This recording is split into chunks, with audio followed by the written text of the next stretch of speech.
All right, guys, so just wanted to include some simple test retests to tell us, how we can work on improving areas that might be a little bit prone to arthritis. And really, when we talk about areas that are prone to arthritis, these are areas that are stiff, that are tight, the areas that we can't move into, areas of compression, which would push the bone together and deprive our cartilage of nutrients. Okay, so couple major tests.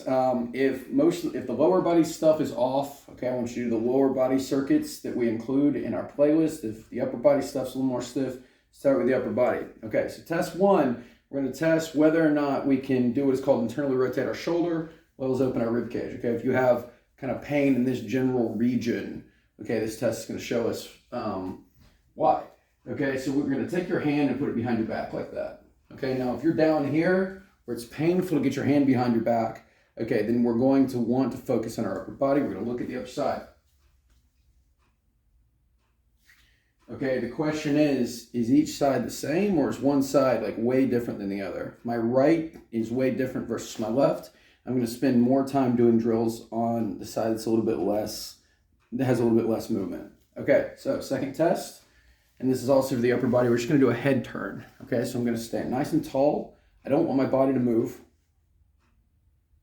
And turn my head to the left as far as I can without sticking my head forward.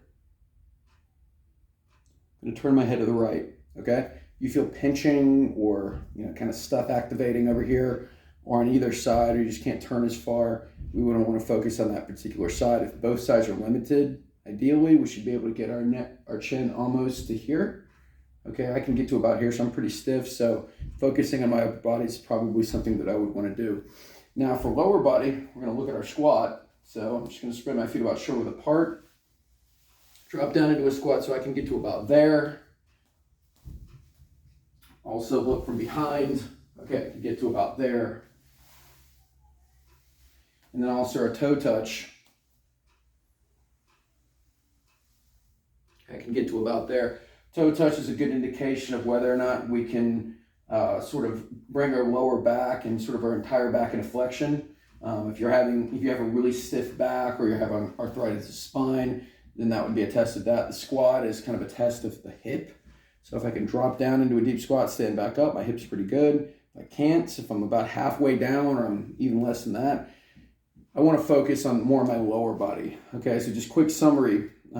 If toe touch and squat were my big tests that that were stiffer, I'm going to focus on my lower body stuff. If my head turn, my back scratch, which is putting my hand behind my back, were the ones that were a little bit more, a little stickier. I guess you focus on those things.